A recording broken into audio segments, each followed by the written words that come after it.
Hey guys, welcome back to DMAC Customs on the YouTube. Dave here in the garage, Area 51, bomb truck, and myself. This go around we're still kind of getting prepped up for being able to put the headlining in, and I have discovered there is a piece for each side of the above the doors that I'm missing. So it's this bit here.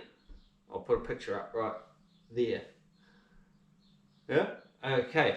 And it's like a tack strip thing, like a metal spike strip thing. So we've got to figure out how I'm going to make one of those. So I've got some experimenting to do on punching these little spikes and that into it. And the steel part should be pretty straightforward, but it's just whether I can get the tack part to work how I would like it to, if you know what I mean. So let's get into it. We'll explain a bit more about what it is and how it's all going to work as we sort of try and build these things. But first up, I think I'm going to do a bit of experimenting on whether I can punch triangular tacks into some sheet metal. So let's get into it.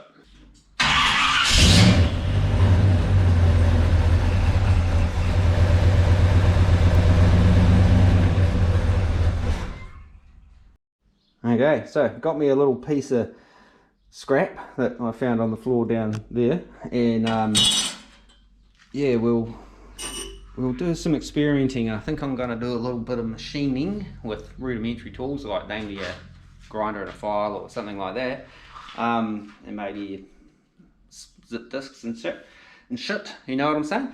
But yeah, so we'll get into that. These are the leftover bits of rusty stuff from the kick panel windlace componentry, and we did last week. So if you haven't seen that video, go and check that out. And if you're the first time here, make sure you subscribe and like and share and throw a comment down and whatnot. And yeah, let's get into it. So like what I'm thinking is I need a bit of hardened steel, which I don't have a lot of. So tile drills. That won't work. So I'm looking for an old drill bit that I can cut up and do something with. These are pretty broached, so that'll do us. So I'm gonna ideally kind of cut this drill bit down into like just a hand punch, and hopefully I'll be able to punch a shape through there without too much of a problem, if you know what I mean. So grab a pencil, and where is it? I've got a little green pencil. There it is, my little green HB Faber-Castell. And because what I've got to try and do is kind of cut spikes out like that, and then have that as a fold. So I'm trying to figure out how I could grind down a drill bit to cut a kind of V shape into a piece of steel with a hammer. If that makes sense. Or a press. I could use a press, but I've got about like 50 of these things to do, so I kind of want it to be relatively fast. And I was thinking, you know, like a concept of a chisel, you know, being, well, that one there has got no chisely bits left on it, but you know, like a V-shaped sort of chisel bit. So let me think about this. I've been thinking about it all week, to be honest, and I still haven't come to any kind of proper conclusion as to whether this is going to work or not, but we'll have a look. Okay, so I'm going to start. I'm going to cut this off just so I can hopefully picture it a bit better what I'm trying to achieve. I'm just not sure if I'm going to be able to, whether I'm kind of barking up the wrong tree to start with. Yeah, so we'll have a look and see if I can make it work. Get some safety gear on. I'm just going to cut this drill down a bit.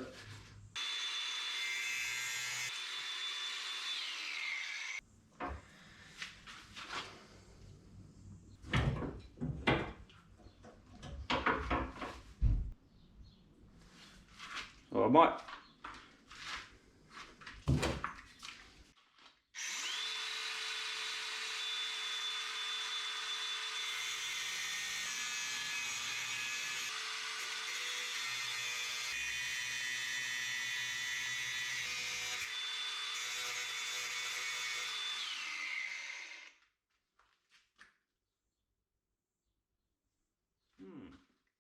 Okay, so this is really rough, but I just wanted to kind of see if I could, you know, shave a kind of triangular point into this and see whether it was gonna do anything like what I kind of hoping it will do. I don't know that it is.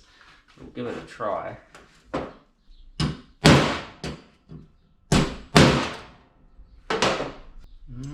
Almost looks like if it was big enough, it actually might do. It's poking a hole in. I wonder if the press would be better if I could figure out a way to attach it to my press. So I mean, it's like starting to get a little dig in there, but whether it just punches a round hole in, I don't know. Maybe it needs a hole underneath. I've got a pre-drilled hole in there, so I'll just try it that way. I think I might need to get some pliers to hold that, but get back in the same way it was.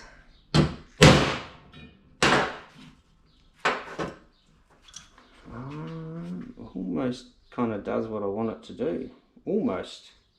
So that's what I'm after, is that little tang there, not so much those ones. I wonder what shape.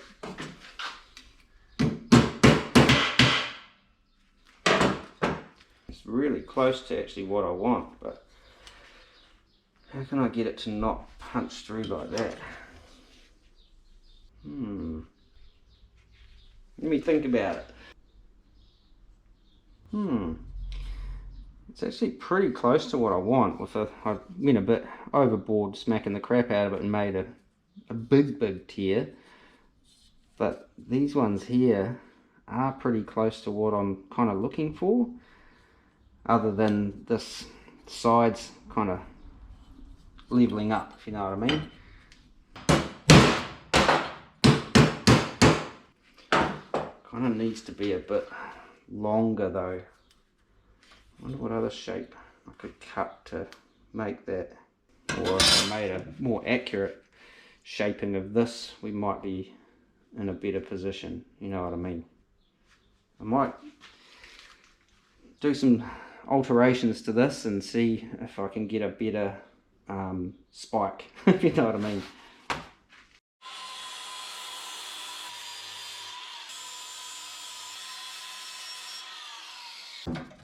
Try that.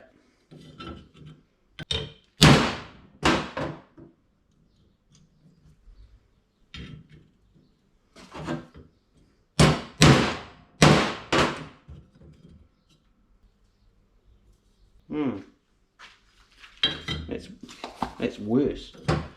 That's just like punching a hole through it. What did I change significantly in that? Change that pitch.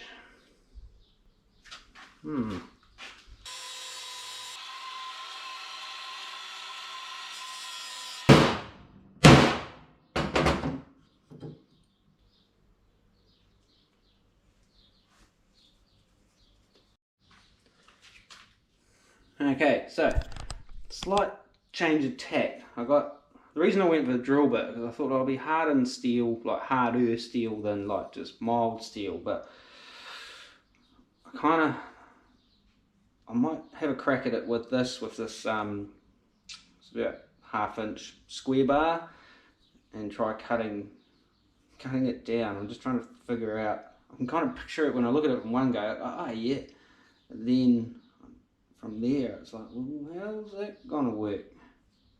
So if I cut 45 there, 45 there, I'll give it a try, see what happens. Cut 45 off that way and then flip it, cut 45 that way, I'll get a offset spike, I think. Roughly 45. I don't think this is it, but we'll give it a hit and see what it does. But no, so I think I need to take that face there off.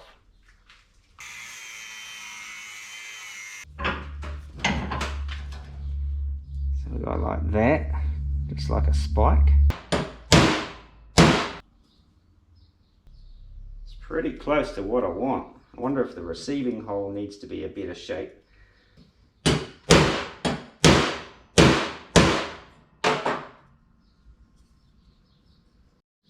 Okay, so these two here were ones that I did with my square bar, and they're much more like what I need. So obviously just that diagonal cut like that is kind of what I need on a square. So, but I don't think, like this already, I've only done 2 or 3 of those with it, it's already sort of bending over, and it's a little bit kind of maybe on the big side. It might be alright. So it might be one of those things I might have to keep sharpening it as I do these punches, because this is supposed to, I don't know if it's going to be sharp enough. It's supposed to grab hold of the headliner, you know, like that. You push the headliner up underneath and it grabs hold of it somehow. These ones were better, these were more sharper, so I'm wondering if I get a bigger second-hand drill bit so that I can then shape to maybe like a more of a square and then cut that angle on it. Have I got anything that big hardened steel, you know, that I could use for that? Okay, so found this in the drawer, which is a bit of, I think it's stainless. It's got a little bit of corrosion on it, but it's a, what was it, axle out of a something, I can't remember, but I've obviously been at it before for something, but I can't remember why. So I'm wondering if I cut that stuff off and then maybe sort of grind 2 sides of it into a square and then cut that 45, we might be getting into the money. This in theory should be a bit harder than this, you know. This should be a bit more of a high tensile kind of thing, so I'll get this kind of trimmed down and we'll have a look.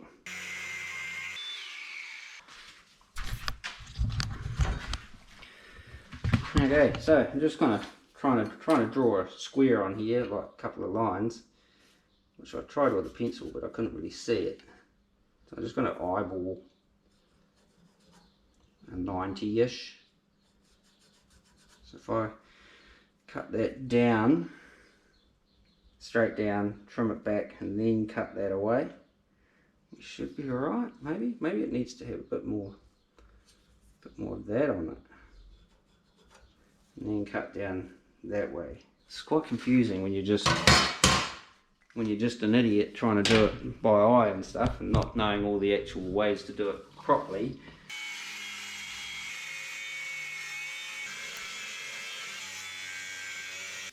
Now what I want to do next is now, I guess, kind of, oh, this is really hot. Cut down through that angle. Yeah. Yeah, so around about there. So I've got to figure out how to square that up.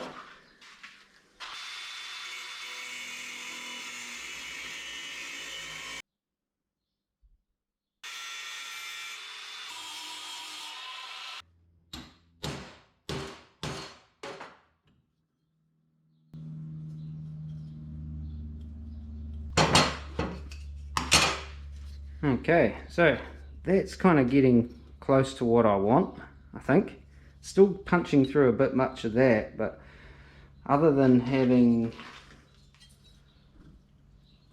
a receiver at the other end to kind of stop that, I'm not really sure how to fix that, but it's always gonna do it, I guess.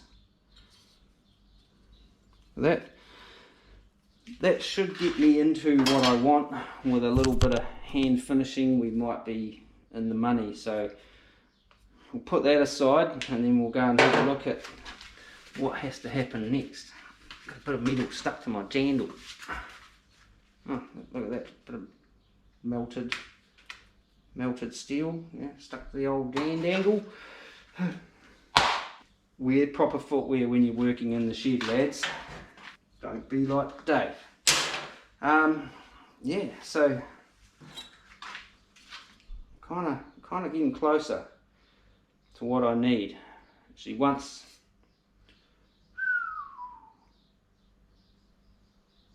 Yeah, actually, if I had been smart, I would have cut this with a shoulder on it so you could only go so far, but I'm not that smart. So I could redo it, I probably would cock it up. So I'm going to run with this one, because that's not bad. It might need a little bit of sharpening throughout the process, but sneeze face. Okay, alright, next up, let's have a look in the car. Okay, so now this piece that I'm making, I think comes all the way to around about here. It screws in to these various screw holes sort of thing, and will come in line with this metal edge here. So the windlace will hang under it. This piece I'm trying to make will come to around about, maybe just a bit shy of it.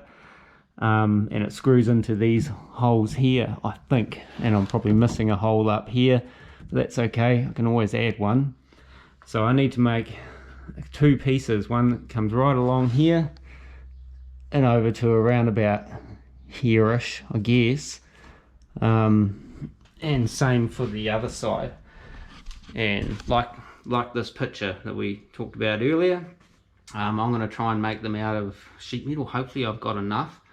But first up, I'm probably going to need to make a cardboard template and go from there. I might have aluminium, but I don't know whether aluminium is going to be the right material. Factory ones were steel, by the look, I imagine they were, and I think the way they work is they kind of they screw up into those holes, but they kind of come screwed flush up there and then step out and down, and the spikes are that way.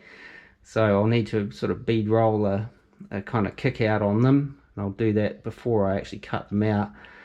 And then we punch all of the tack holes, and then the headliner comes around, and I think it tucks up under. From what I can gather, that's how it works. And so the extra material gets hooked onto those triangular hooks on the inside, underside sort of thing. So you kind of pull it around and then tuck it under with a plastic spoon or something, I don't know, and then push on it, and those spikes will hopefully kind of grab it. That's how I think it's supposed to work. Like initially I thought the spikes were sticking out the way, but I thought, how does that work if you've got that fabric coming down and you're just pushing it onto there? You're going to have all these little metal spikes sticking through your headliner, and it's just going to tear and stuff like that. So I'm pretty sure it goes around and pulls up under. Make sense? Hopefully. I'm not 100% on this. I'm not 100% sure whether this is how it works. It's just my logic is saying sounds about right, So we'll get some cardboard, a new battery for the old GoPro, and see if we can set about making templates for these pieces. And we'll probably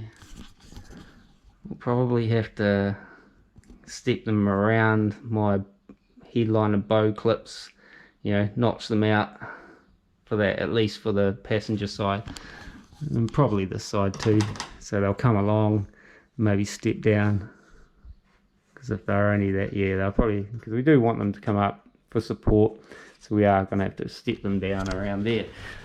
Cool. Hey, so that'll be quite tricky to make them nice by hand, but have we got enough steel? Oh yeah, we should have plenty of steel to do that. But first up, I want some cardboard, a beer box. It's not going to be long enough, so I'm going to have to tape a whole heap together and get that ready. So I'll make up my tape together piece of cardboard so I can make a template with sticky tape and beer box, and then we'll go back into the car and see what we can figure out. Alright, so this is kind of where I'm at. And I've got to kind of find a start point and maybe make some kind of reference. There's my little spiky thing there. So that's a hole there. So there I want to shape going. Trim it. Just press it down like so. Then I can trim it up and get my edge. So I can follow that edge, and that's where we get started, you see? So I'll just cut that. And I've got my hole, which is my reference hole for there. I wonder if that's the actual screw hole. That could be something else. What's that one? Have they got one on the other side? No, there's not one on the other side, so it must be those two, yeah.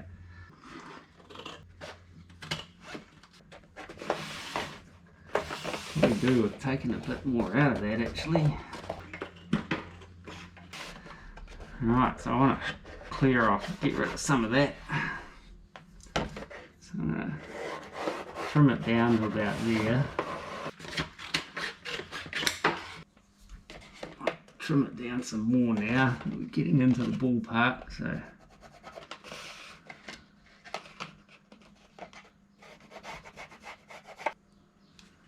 the headline will pull in, tack in there. I wonder if how far over it comes. So if we come to around about there, I think we should be alright. Okay, so done a little bit more pruning on this. Now I'm just going to actually screw it on and hopefully get us, so I don't have to hold it. So I need to about there, I reckon. Yes. Okay, moved a bit.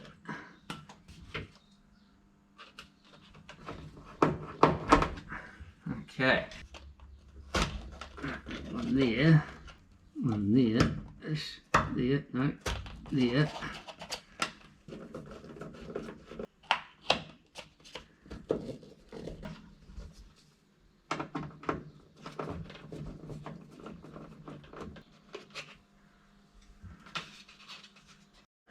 Okay, so we're kind of getting into the realm. It's a bit wonky across here, but we can clean that up. I still got to drill a hole in here because this is where the B pillar kind of got moved around way back when. So we've got to drill a hole to screw that in and obviously trim up this part. What I want to kind of do now, I've got all bar one hole marked, I think, is kind of mark where my bows are, because I'm going to have to kind of notch out in there somewhere, something like that. Those three there. That's about it really, because what happens now along here is that we get this is where we kind of got our little bead roll. It's going to come through just under all these screws about that far, right through to the end, right about there. So that's where we're going to can't remember the name of the bead roll kind of style, but it's just like kind of a little tip. It's one that I used last week. I think it's actually still on the bead roller. And that'll just kind of give me a little jog out, hopefully. So when we bring the headliner down, we can then kind of, it'll tip up this way, then we can just poke it up underneath. And hopefully those little spikes that I make will grab it. You know what I'm saying? So we'll take this back out now, trim it all up, one final kind of touch up, and we'll then proceed to make it out of metal. And that should be about it, I think. I'm just kind of concerned about this, where even if we do kind of tip that up, the headliner comes around, tucks into there, the windlace will kind of come around there as well. Might work. Alright, so hopefully I can get two pieces out of this. It should be alright. Can only try, so I'm just going to trace around it.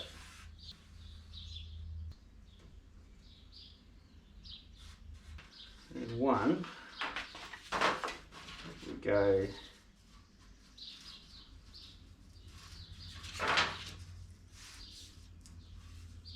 there for two, I reckon. It's long as we remember to flip one over for the other side.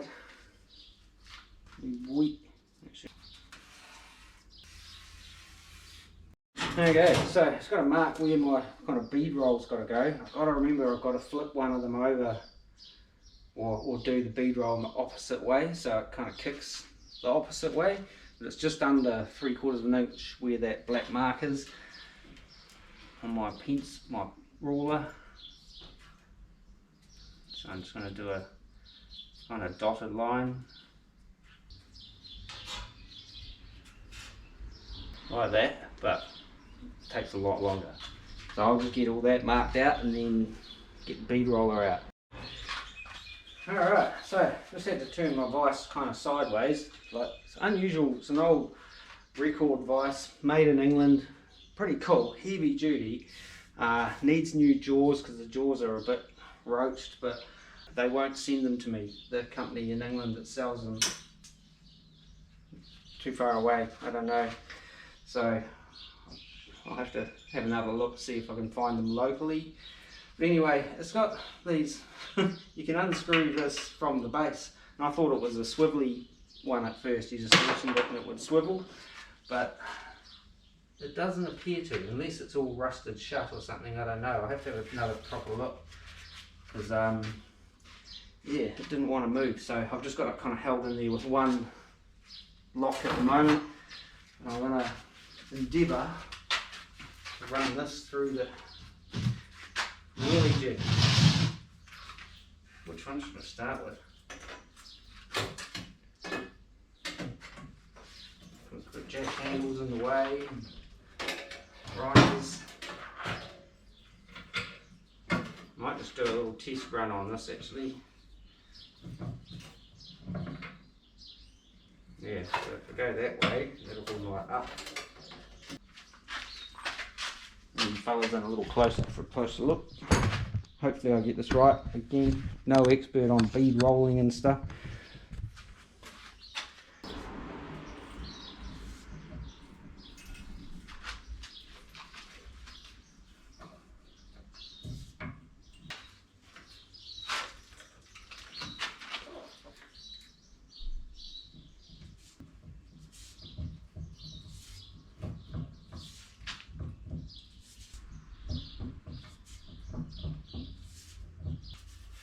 Alright.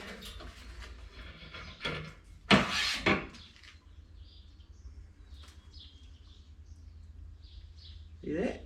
It's kind of what I'm after. I've got to figure out how to do the other side, the other way. The reason I haven't cut these out is because I wanted to be able to kind of pull up on it to make sure I got that thing. I think if the strip's too thin, it just wants to just push it over. So I needed to be able to lever it up. So how do I do this then? Do I change the, if I change these, switch them over, yeah? Otherwise I've got to mark it out again and do it on the other side, like that. Then on the high side. If I just run it through like that, it's going to end up on the low side, so I need it on the high side. I'll have a look at changing them over.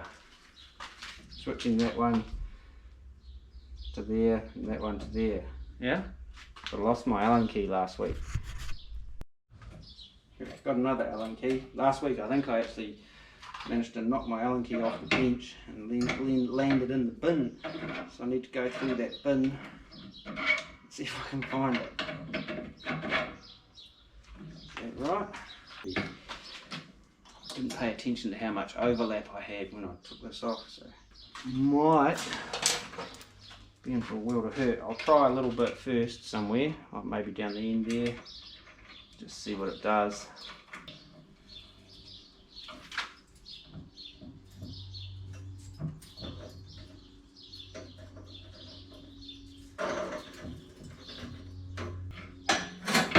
Yeah, that's it. So that'll tip it. So I want that face lower than that face. Am I doing this right? Yeah, so it'll be driver's side, passenger side. Yeah, we're all good. Right, do this. second one.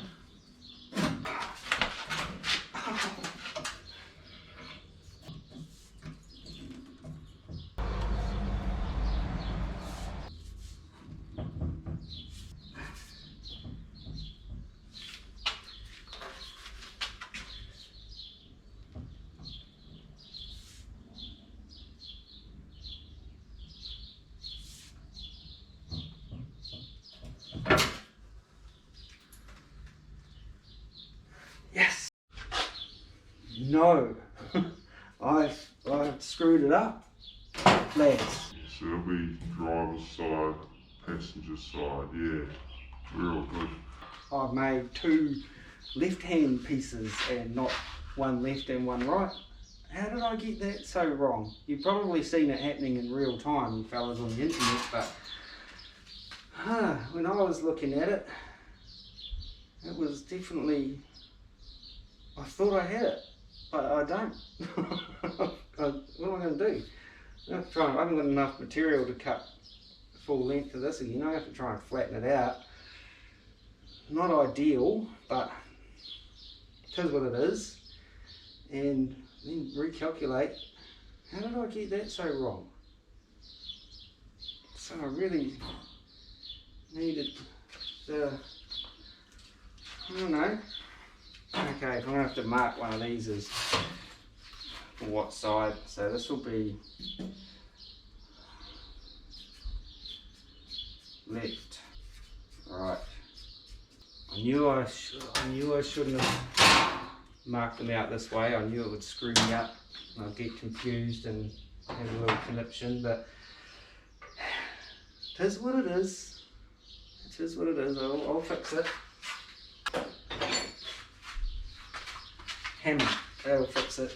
Right, so I was going to hammer this flat-ish and hopefully I can bring it back around enough that I can roll it again and kind of get it to tip the other way. Oh, what a nonce. Anyway, I'll see if I can fix this up.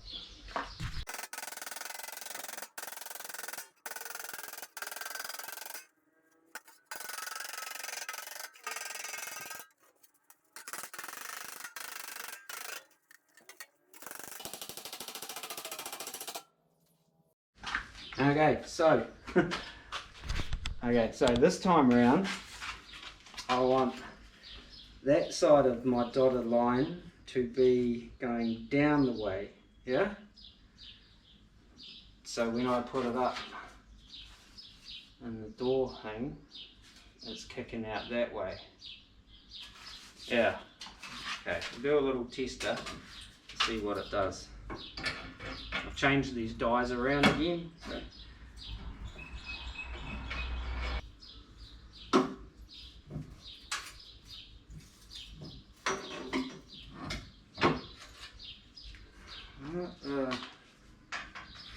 Huh?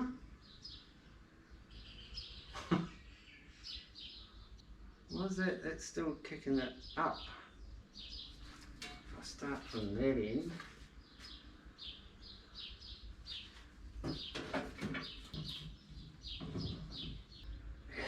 That's it. Got to start from that end. Is that right? So it's going to kick up that. So when I flip it over, it's. So that's going to. It is hurting my head now because I knew I shouldn't have done it this way, but so it's going to push it down and that'll be up. Yeah. Yeah, I think I've got it now, lads.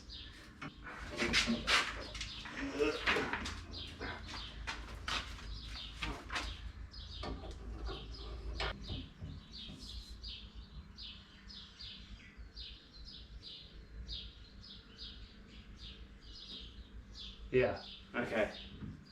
I think I've got it.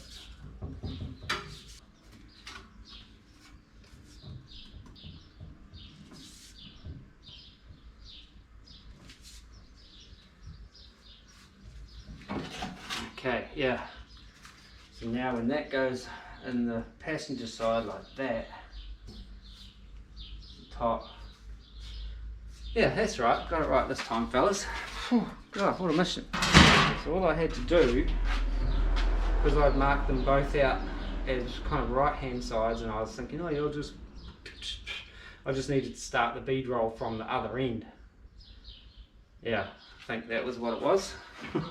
Anyway, I'll get rid of this thing right now. Yeah, just sounding really confident at this point. So that's going to be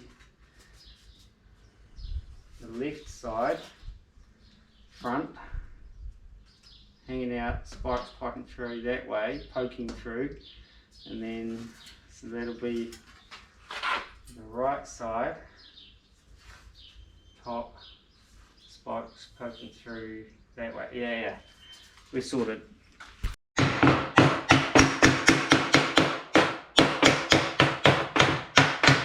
Okay, so discovered it is a swivelly vise. It was just really gummed up with probably 30 plus years worth of garage workshop stuff. Like this was my father-in-law's one of his vices from his workshop, so that has seen a lot of heavy hitting over the years. So, and obviously he never used it as a swivelly vise, but for me it is actually quite handy to have as a swivelly vise. So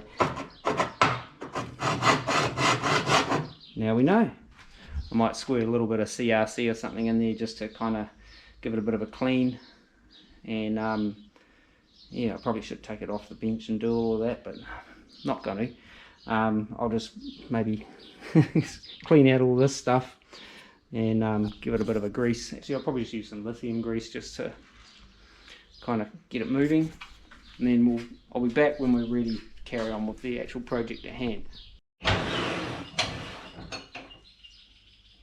Yeah, boy, I thought it was a swivelly vise, and then I tried swiveling it once before and it was just not moving. I wallowed on it like without taking it off, thinking, oh, maybe it's not, maybe it's just like a two-piece base of some sort.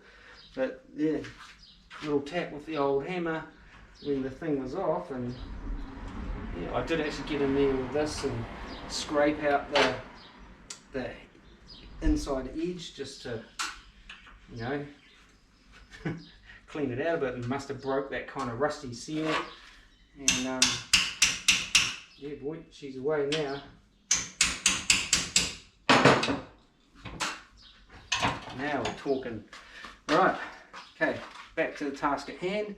I'm going to have to cut these out now. So that is just a fair chunk of like zip disking. So I'd love to have some shears, man, like some deep throat shears.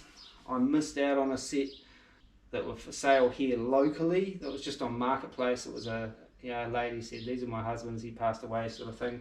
And they were those cool old sort of school like hand shear, sheet metal shear type thing. Yeah, would like some of those one day, like a good set. But yeah, for now it's zip discs. So I'll get these cut out and hopefully not set fire to anything. I saw smoke earlier, I don't know where it came from, but yeah, we'll get it done. Okay, so part way through cutting them out, just doing a little bit with tin snips just up the sides. You can almost cut these out with tin snips. Probably real sore hands by the end of it, that's no problem.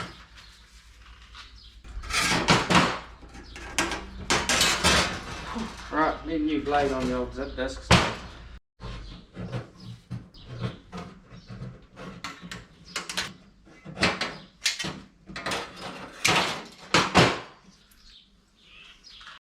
Okay, so I ended up cutting the second cuts on the outside cuts on these just with the old $5 bargain bin tin snips. Kind of because I didn't really have much to hang on to, and I got this little spinning wheel of death, like just spinning next to you, and you kind of like, you know, so that's why I went down that path. But actually, they cut pretty good. So I've got to do a bit of a clean up and that on them with the old zip disc, the flapper disc over there. I wondered whether I cut those notches out first I can do those entirely with tin snips. And we're going to get that out. I can just fatigue it out and then clean it up with the flapper disc. Oh, look at that. Exactly what I wanted it to do.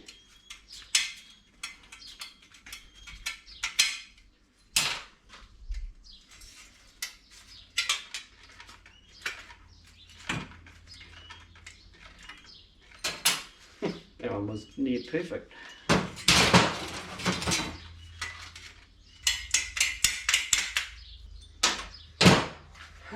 Okay, so that'll be passenger side.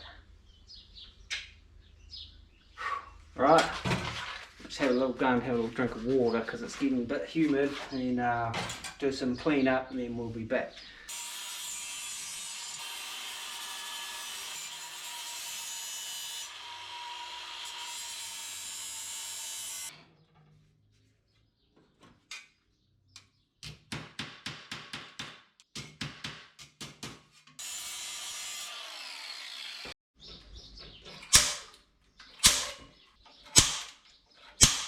Okay, so the plan now is to drill the holes and go and sort of screw these into place, make sure they all fit, and then I can do any kind of final kind of tuning on them before I set about kind of cutting my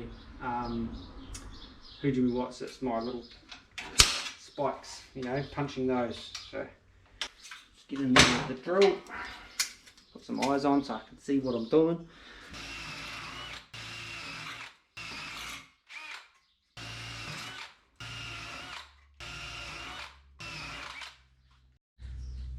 Okay, so I'm just trying, and I say trying, to fit this up, but I've discovered that, you know, my template holes weren't all that kind of accurate, so I'm going to have to waller out some of these holes a wee bit.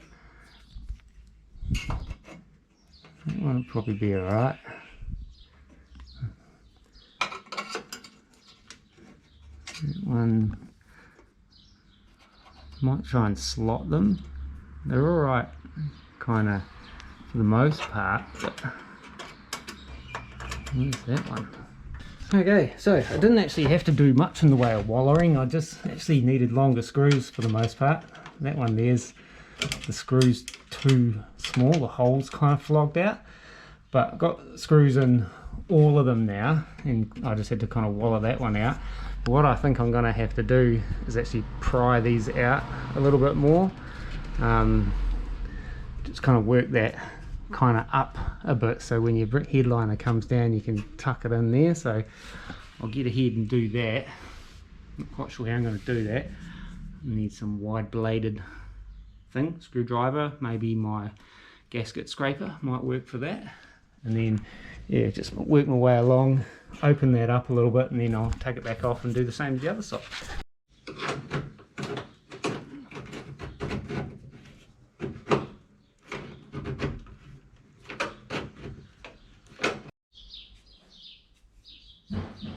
Alrighty, so just marking about every half an inch-ish, just over half an inch. Try and get these kind of somewhat uniform. A few sharp bits on there still that I'll clean up with a file. I have actually opened up all the holes slightly. I thought I'll just give them a little bit of extra adjustment room. So when you come to screw it on, I have to go and buy some screws for this, because there's not enough, and there's none of the screws in that interior screw kit really big enough, long enough. There's some that are fat enough, but they're just not long enough. They're too short, they're only just grabbing, and that's not really ideal. So now we'll just do another little guideline coming all the way down, about a 1/4 inch-ish. Oh, found that sharp bit. Hard way. Oh, found another one. Hole. Maybe I should have filed that before I did this.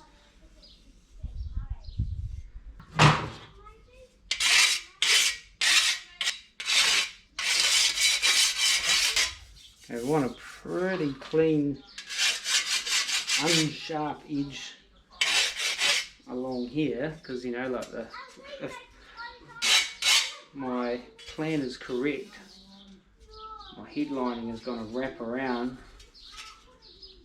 there like that. So I did think it'd be nice if it had a little fold or some other little protector on there, but probably ain't going to happen. I just decided, as long as it's filed up soft, smooth even, you know, so there's no sharp stuff on this edge that can slowly sort of saw through the headliner lining. I went back through with the hammer on this wood and just kind of like evened out some of my little flary pucker marks to a certain degree. So I don't want to worry about it too much, because now I'm going to be punching holes in it. It might not be great, you know, so I'll do one and see what happens.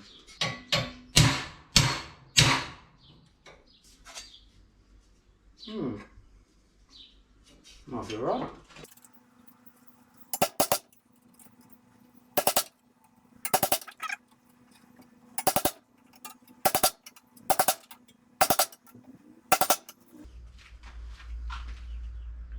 There we go, that one's a bit shallow, might just give that a touch up.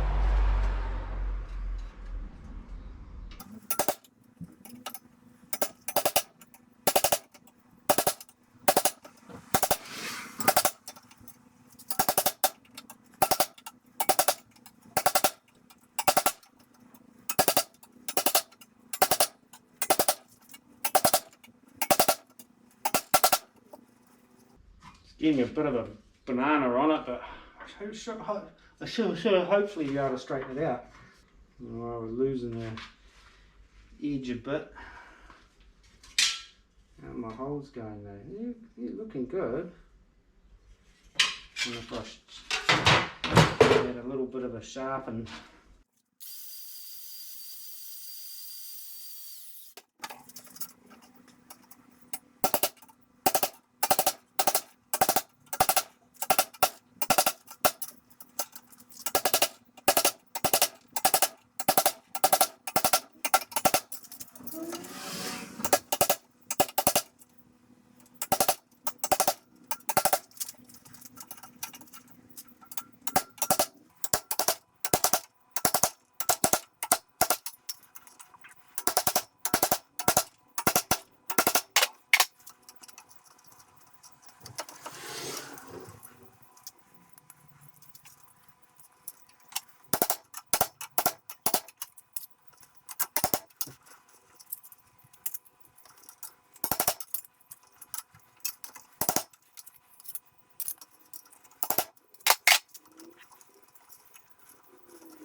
Okay, so that's exactly what I wanted it to do, I think, in my head. Whether it works in practice to hold my headlining in, that's another story, but some of them are maybe a little shallow still, but could kind of give them a little pry up with a screwdriver or something, just to get them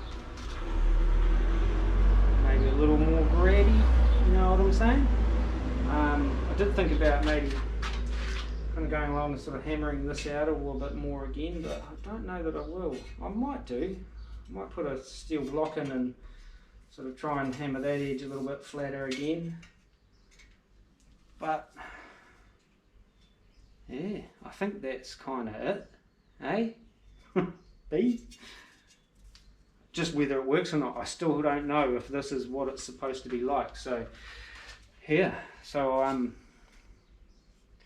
if you've got one of these, and you know what it's supposed to look like, let us know down in the comments, and maybe email me a picture or send me a picture on the interweb somehow, but you know what I mean?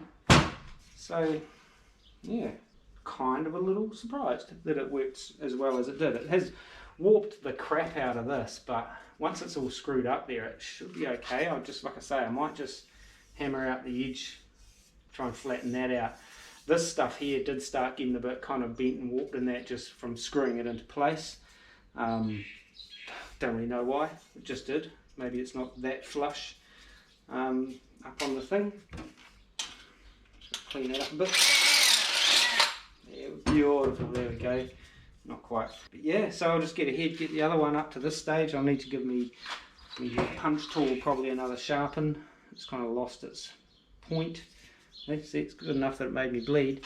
And yeah, I'll get the other one to that point, and then we'll have a look at maybe sort of hammering out the edge a little bit, just trying to get it a little bit straighter. I don't think it's really gonna matter, will it? Might do, eh? If that edge is all like that, that means that headline will come down and be all like that. Maybe I do need to hammer it out. We'll have a look and see how easy it's going to be. Either that, or we're just going to have like a headliner that goes like that. Alright, so I've got all the spikes punched in the other one. So I'm just coming along, sort of hammering down this leading edge a little bit. Seems to be kind of working. I'm going to come and have a look.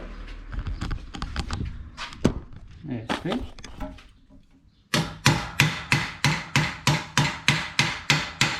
I'm kind of pulling the hammer as I go, rather than just whack, whack, whack. I'm kind of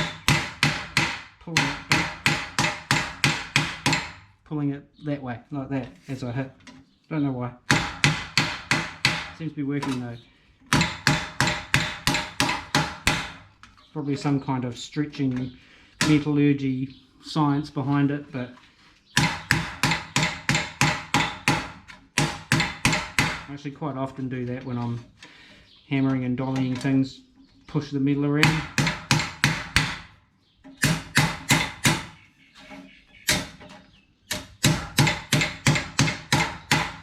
I've probably seen it somewhere, maybe on YouTube, or maybe somebody in person showed me something once, but I can't remember exactly where, so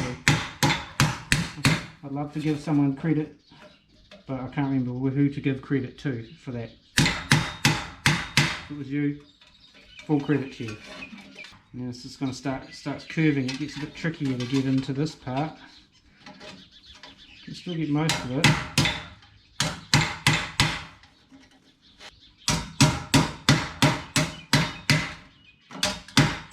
And then we can come over to the short edge.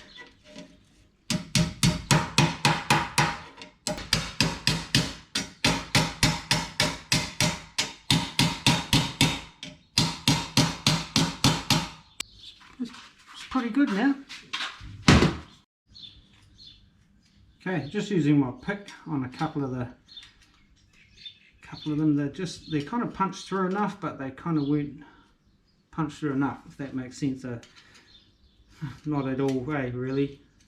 Punched, yeah. They were kind of enough steel cut, but they were kind of hooked over at the end. It might have been when my tool was getting a little blunt. So this, just a little pick, kind of from the front side, just kind of through, and a bit of a push, just evens them all out. Just dandy. Gets them a little bit more hookish. They look like little eels' beaks. Yeah. Just happened to be an eagle flew past as I showed you that. In New Zealand here we had the Haast eagle. It's like the largest eagle in the world. It is extinct apparently, but yeah, it was largest wingspan or some shit like that. Really big anyway. We'll claim it as the largest because now we have a small flightless bird as our national bird. It's the kiwi, in case you didn't know, if you're not from New Zealand. The kiwis are a funny little bird, tough little buggers, but A video showed up on the interweb a few months ago of a couple of kiwi from the wild. They have been quite, or they are endangered, but a couple of them came down out of the bush having some like hard out scrap in someone's backyard in the middle of the day, and they're generally nocturnal as well, so that was all over the New Zealand Facebook pages for a while there, these two kiwis duking it out. Even made the nightly news, you know. It's pretty serious stuff. Gang wars in New Zealand.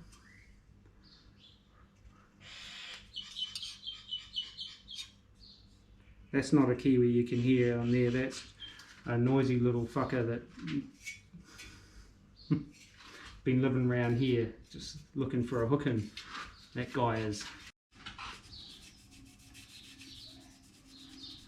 Okay, so just cleaning off my Sharpie marks, because I am going to chuck a coat of paint on these, and the Sharpie will probably just bleed through as it does.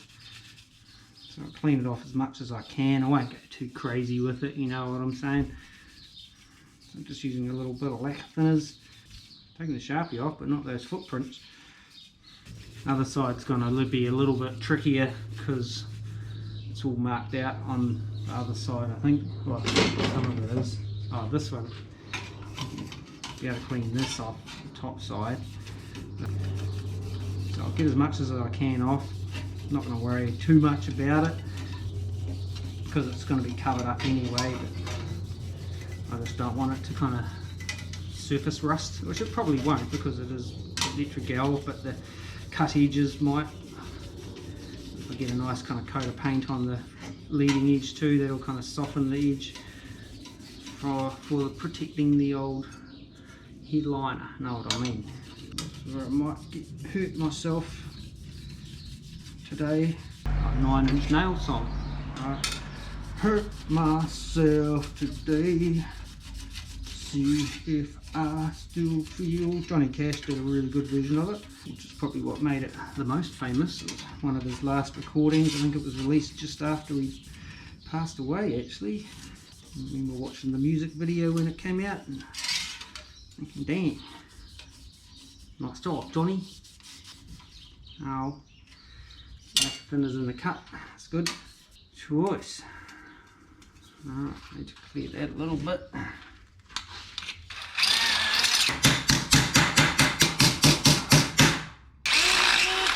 So I just got some primer on those, just some black etch. Well, it's not black etch, it's grey, but I just call it black etch because it always had. It used to be black for the last. I used to buy it in black. But anyway, it's an epoxy etch primer, so it's a single stage stuff, and I'll just keep it in that ratty old spray gun. And first for like getting a little bit of a prime on this for sort of underbody, under stuff, you know, stuff that's going to get rattle canned and things like that. So I'm just going to let that kind of go off a bit, and then I'm just going to give them a squirt with some silver, and then that'll be it for today, because I have to go down the hardware tomorrow morning and pick up some longer screws, I reckon, and that should, yeah, do us. But anything with that stuff, so it attracts flies. There's something about it. It's spirit based, so it's got like methylated spirits in it, and the flies just gravitate towards it for some reason. Really weird.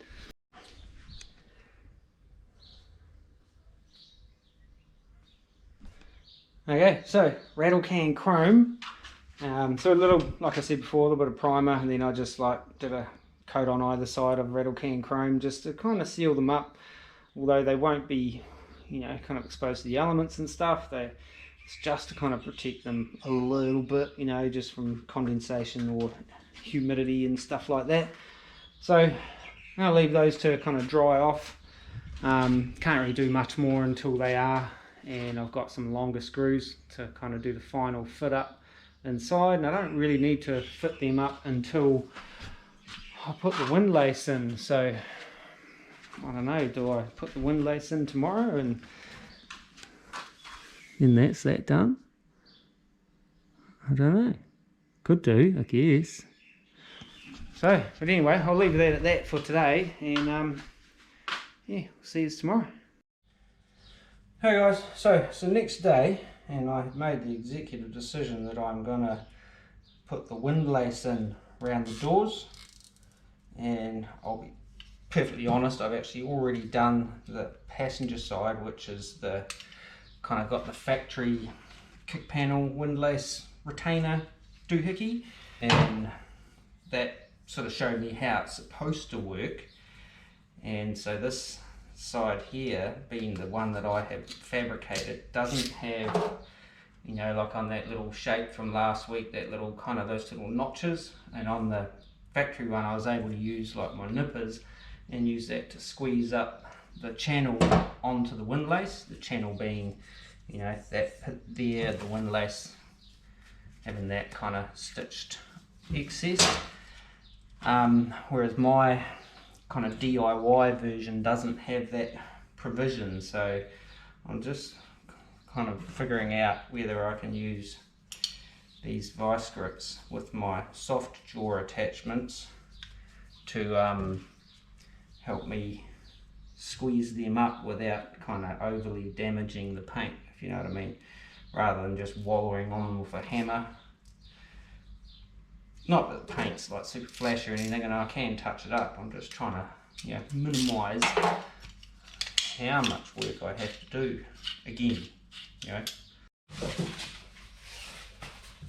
Okay, so I've already obviously cut my windlace in half, and I'm leaving about sort of 8 inches or so hanging out the other side, you know, just excess, because this all goes down into the door jamb.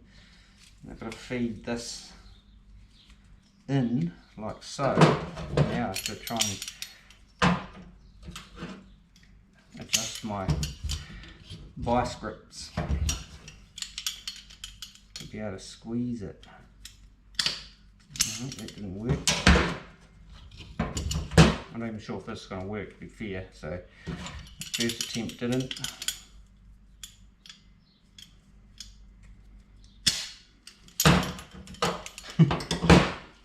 Okay, this is not going as well as I would have liked, but it did close it up a little bit, and now I won't be able to get that in. Might need a finer bladed screwdriver or something to poke it in there to get it started. Oh, need more hanging out as well. I just need to get this first bit in so I can kind of pinch it, and it holds it in place. Then I can start working my way down the rest of it, you know what I'm saying?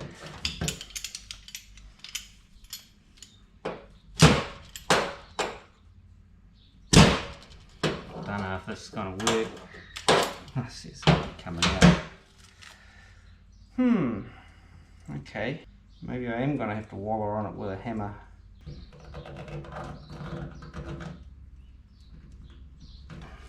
That might work actually, going sort of same technique as I did on the other side.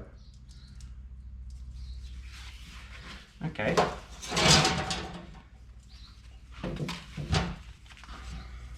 Let's carry on. It is going to mark the paint, but it's not the end of the world.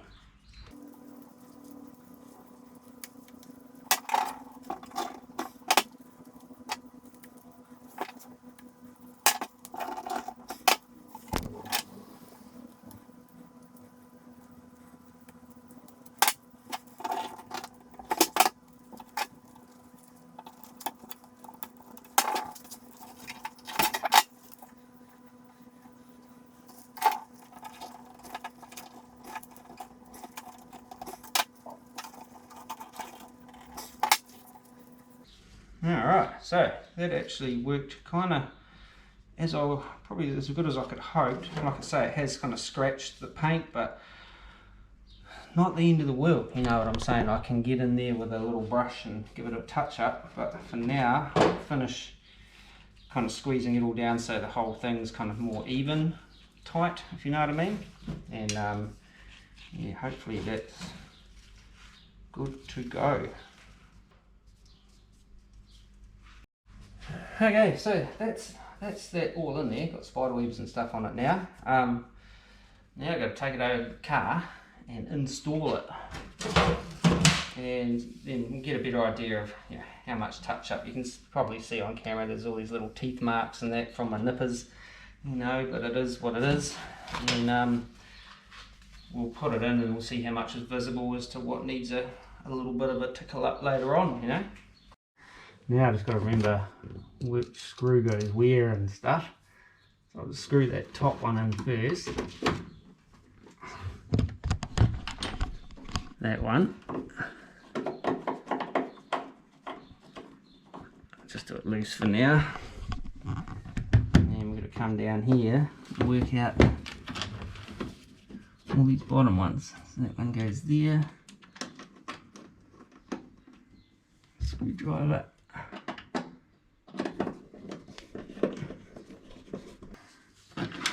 Lucky last.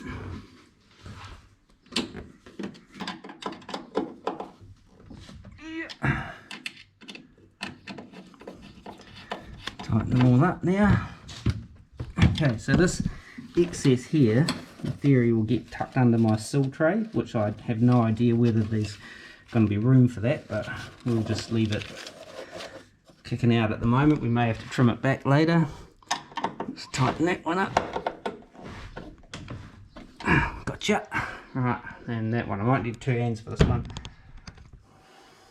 I'm gonna break my steering wheel. Okay, so yeah, we might need to run a brush up there and just clean that up once we've, you know, once I've figured out what my toe kicks are going to be. Until then, we'll just leave it be. So next up on the thing is I did the other side. See how that looks? Probably can't see it that great, but it's on there. I'm just stapling it with this kind of, it's not a pneumatic stapler or nothing like that, but it is a fairly industrialish stapler, and I've got, I think, about 6mm staples in there, or 8mm staples. I can't remember. Hang on, I'll see if I can fire one. Yeah, so they're probably 6mm, but they're a little thicker than normal, but than just normal like household staples, you know. They seem to be biting into my tack strip pretty good, so we'll just set about stapling this all the way home.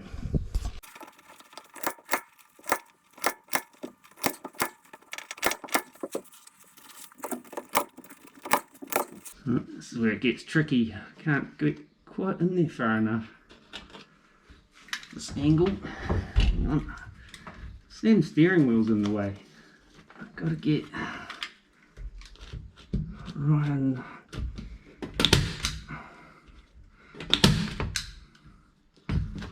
Might have to repurpose some little carpet tacks for this one. Gotcha. Alright. Take those gears out. I'll just get this up out of the way and I'll come back to that corner a bit, I think.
Okay, so last little task, I'm just trimming off the excess of this. This side didn't go as swimmingly as the other side. The other side was a walk in the park. This one I hit every tack, every nail, everything that I'd left behind kind of came back to haunt me. The reason I didn't remove all the tacks is because when I did start removing them on the other side, they kind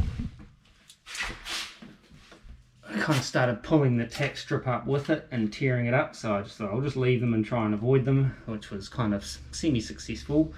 And but yeah, kind of got there in the end. On this one it was, yeah, like I say, it didn't go quite as nice. It always happens, eh? I'll do the first side without the camera on and think, oh yes, I'll look real super slick when I'm doing the second side, and second side is the one that gives me grief, so I look like an idiot. But, but ultimately, a few misfires with the old staple gun. That's how it looks from the outside. And as I said earlier, this will come down and tuck into the sill trays. Not the Fisher body ones, the DMAC Kustom ones, which are sitting up on top of that cabinet as we speak. Excuse me.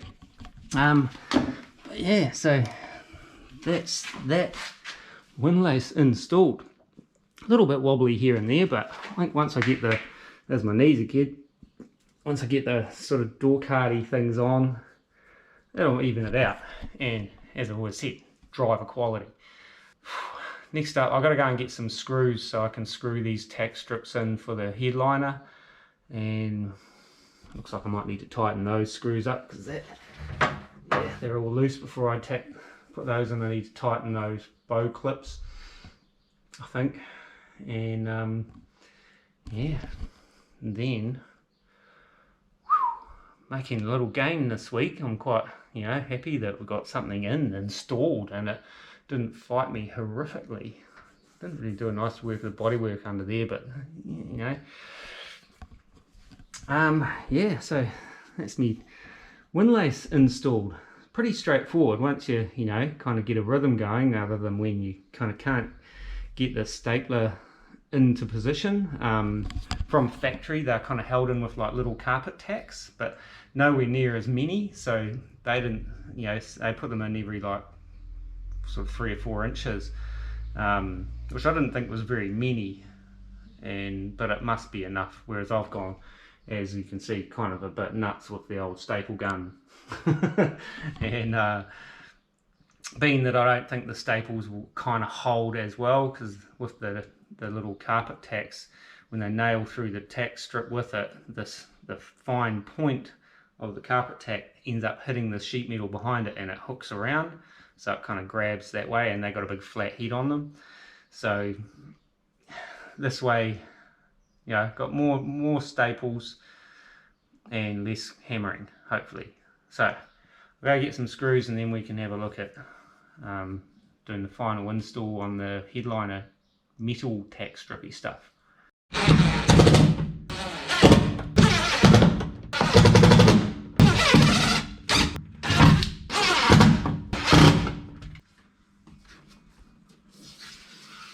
That's my tack strippy thing hooked in, so hopefully you can see what my theory is, that it, the headliner will come down and then I'll be able to, push it up into there, hopefully. I just noticed that this bow is kind of like touching that one can still come out, so I may have to unscrew those when I take them back out, put the bows and the headliner and that in, and then put those tack strips back in. Either that or take it out, trim it down, make it clear that thing, clear the bow in here, just notch it out a bit further. Those ones seem to be alright, it's just that one seems to be touching. That one's alright, that'll come in and out, but that's all good. They're in there now, so done both sides. That one there is a bit goofy at that front edge there, but I kind of honestly think once we get that headliner wrapped around it, it should be alright, I'm hoping. Not perfect by any stretch, but for a one hit kind of shot at it, I kind of got it pretty close. Like if I was to kind of redo them, I probably wouldn't do a hell of a lot different. I'd maybe just make this bit a little shorter, you know, like just pull it away from the windlace a little bit. This side's good, but it's just that one there. I don't know what kind of happened, why it's sort of the windlace feels like it's tucked more into it. Could be the way I stapled it, but it definitely feels kind of more tighter there. But I may just have to kind of pull it out when I tuck the headliner and then just, you know, give it a punch in the face and knock it back down again. But on the whole, like, we're getting kind of pretty ready to do some stuff now, you know. I think that's as good as it gets. Like the tack strip stuff is kind of set back. There is the steel molding that comes around once the windscreen's in, that'll kind of sits up against here and goes right around the windscreen and screws in. Hopefully some of these screws are the right ones for that. They haven't been much good for much of anything else, to be honest. So totally stainless. They may be more relevant to one of the other models, but there's lots of these screws that I just can't find uses for, you know. They just don't seem to want to be a part of this happy little family that is my 51 Fleetline. And that's, you know, just kind of how it is, but not a big deal. That's right, I was going to touch up those screws too, wasn't I? But that's all right, I can touch those up and touch up that toe kick strip as well. That worked as good as I could have hoped for. You can still see a bit of stuff in there, but I'm not upset about it. It's just one of those things. I don't know how much all that kind of where the dash is welded in was kind of hidden from, you know, factory, you know, like up against there. Like you can still see a bit of this, you know, and it's not the prettiest, but, you know, a bit of that stuff in there. It's not really the prettiest, but it's not the end of the world. It would have been cool if that kind of tucked, you know, more in that gap, but it just doesn't seem to want to. If it did that, then it would be probably uneven on that side of it. If I was an upholsterer and I had access to all sorts of stuff, I could probably find some cool way of filling those gaps and had experience in doing it, which I have none. That's the first time I've ever put windlace in, and when I put this headlining in, it's going to be the first time I've ever done a headlining as well. So wish me luck for maybe next week. We'll be getting into that. That'll be exciting. But yeah, so I'm pretty happy actually. I wasn't really expecting to get this in this week, but you see that? Hopefully when I do something about that, it holds in better, or maybe I could, see that?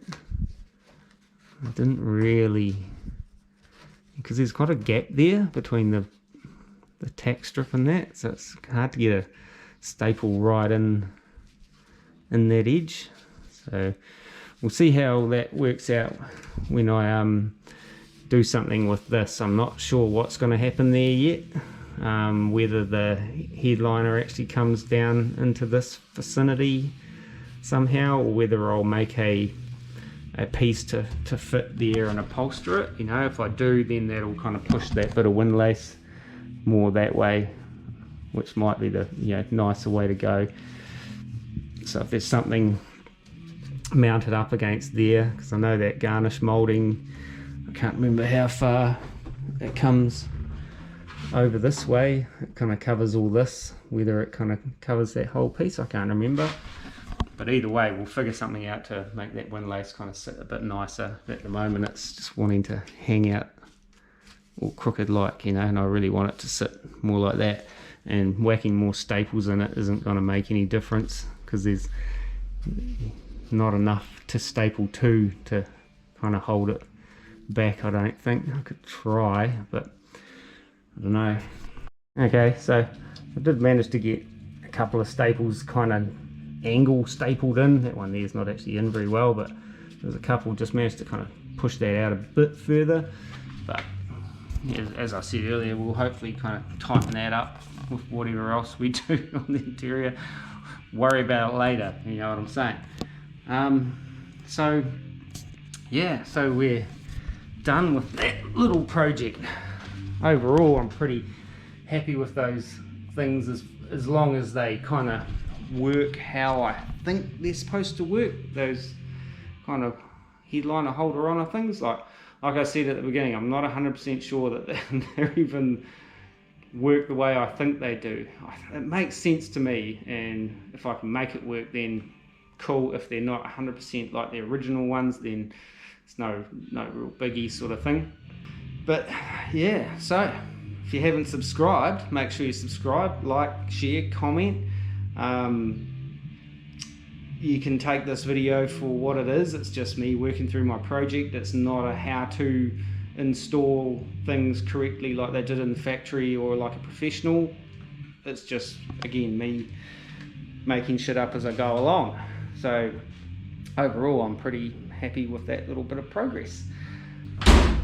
So yeah, that's where we're going to leave this one, this video, exciting little video. Like I said, subscribe, like, share, comment. Don't forget we're on the Instagram and the Facebook, and also don't forget dmaccustoms.com for your DMAC Customs merch. And I just want to sort of shout out to Stephen, who actually did a donation. He didn't buy any merch, but he just sent me a little bit of money just to help with the channel and the progress on the car for whatever reason. And I'm not sure, he's from the US of A. He's building a Lodestar, and so if you've seen this, Stephen, thanks for that, mate. It means a lot, and will go to a good cause, you know, in one way or another. So yeah, that's where we're going to leave this one. Till next time, take it easy and peace.